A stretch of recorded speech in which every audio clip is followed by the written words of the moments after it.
Nshuti mwene data, uyu munsi reka dusangire ku nkuru ikomeye itanga ihumure kandi yubaka ukwizera. Ni inkuru y'ubudahemuka n'imbaraga z'Imana tubona muri Daniyeli igice cya 3.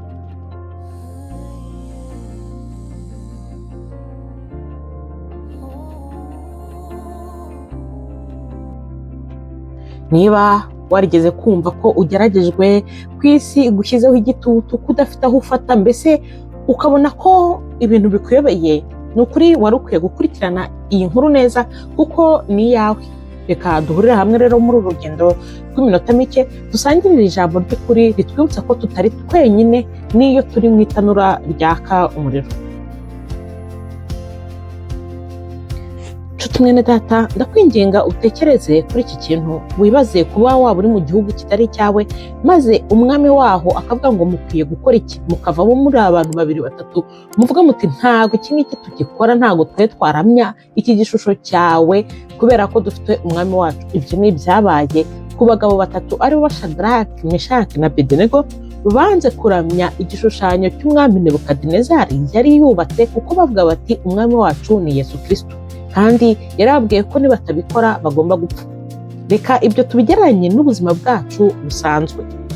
Ushobora gupfukamira ruswa, ushobora gupfukamira ibinyoma, ushobora gupfukamira imyitwarire itari y'Imana kugira ngo ubone ibyo ushaka. Mbese ugasanga uri gupfukamira igitutu cy'abantu bagushyiraho ko ribikora gutya, ngwino aha kugira ngo mbese wowe ubashe kubikora, ugere ku byo wowe ushaka kugeraho. Ese ubinyuramo gute? Reka dusome n'ubundi Daniyeli igice cya 3 ari ku murongo waho wa 17. Haranditse ngo niba ari ibyo Imana yacu dukorera ibasha kudukiza mu itanura ry'umuriro ugurumana, kandi izadukiza ukuboko kwawe Nyagasani. Ariko naho itadukiza Nyagasani, umenye ko tutari bukorera imana zawe habe no kuramya icyo gishushanyo cy'izahabu wakoze. Mu by'ukuri uyu murongo wari ukwiye kutwereka ko aba bagabo uko ari 3 bari bizeye Imana yabo ko ikora imirimo ikomeye, ko ishobora kubakiza nubwo yabashyira muri uwo muriro w'itanura, ariko bari banizeye ko Imana ishobora kutabikora, bashobora kujugunywa muri uwo muriro koko Imana ikabareka bakawupfiramo, cyangwa se ikaba yabakiza. Ari naho tubonye kuri uyu murongo wa 17 bivuga ngo ibyo twakora byose Imana yemera ko binatugeraho, ariko izi neza ko ishobora kudukiza cyangwa ikemera ko tuba tutanakira. Niho handi ushobora gusanga umuntu ashobora kurwara, wowe ukanasenga uvuga uti Imana mbabarira uyu muntu mukize, Imana ikaba itamukiza cyangwa se ikaba yamukiza. Biterwa n'icyo Uwiteka yakugeneye, yakugennyeho igihe cyawe. Ese kiba kigeze, kiba kitaragera, ibyo burimo Imana ikwiye kureka ukabivamo cyangwa nyine ntubivemo. Mu by'ukuri iki gice cya Daniyeli 3 cyari gikwiye kutubera urugero rukomeye rw'aba bagabo uko bemeye kuguma ku Mana, kuko dusomye neza icyo gice cyose tukakirangiza, hakwereka ko umuriro mu by'ukuri wakaga, ariko kubw'uburakari bw'umwami asaba ko bongera bakawatsa, mbese bakajya bongeramo ari nk'ibiti kugira ngo nyine wake cyane. Babikoze inshuro 7. Aba bagabo bari bari aho ngaho babireba, byari nko kugira ngo wenda bagere aho bahindukira bavuga bati noneho turemeye, noneho tugiye kuramya ibishushanyo, ariko baguma ku Mana yabo kuko bari bazi Imana biringiye iyo ariyo. Ese wowe iyo uri kugeragezwa, iyo uri mu buzima bw'isi, iyo abantu bari kukwiyenzaho, ushobora gusanga ufite nk'umuturanyi akagutesha umutwe, ushobora gusanga mu kazi warataye umutwe, ese ukomeza guhagarara ku Mana yawe, cyangwa ugeraho urambirwa nyine ukemera iby'isi akaba ari byo uramira?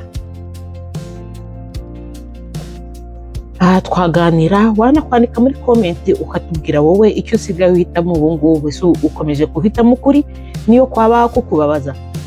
Erega Imana dusingiza, Imana dusenga, niyo byagenda gute mu bibazo byose twaba turimo, ishobora kuturokora nubwo ishobora kuba itaturokora, ariko ibi bibona. Kandi mujye mwibuka ko idashobora kutuha ibigeragezo birenze ubushobozi bwacu, ariko aho hose ibigira ngo inigaragaze. Niho tugiye kureba mu by'ukuri ibi yemeye ko biba kuri Meshaki na Shadraki na Abedenego kubera iki.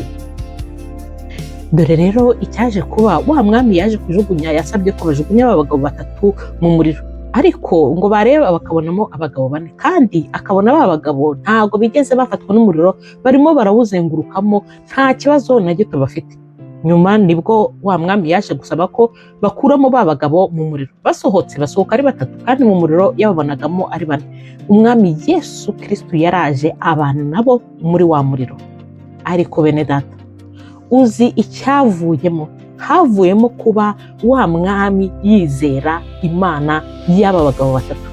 Nuvuga ngo Imana hari igihe yemera ko ibyo bigeragezo bikugeraho ukanyura mu bigeragezo bikomeye kubera ko ishaka kugukoresha kugira ngo nyuma yigaragaze kandi hagira abahinduka kubwo imirimo wowe nyine we wagaragaje uko witwaye. Nshuti mwene data, nakubwira ngo ibi bisobanura ko Imana ibiri kumwe nawe mu byo ucamo byose, mu byo waba urimo byose. Iyo ugeze mu bihe bikomeye, aho ubuzima bukuremereye, aho wumva usigaye uri wenyine, abantu bakuvuyeho, niho Imana ibiri hafi yawe kurusha ahandi hose.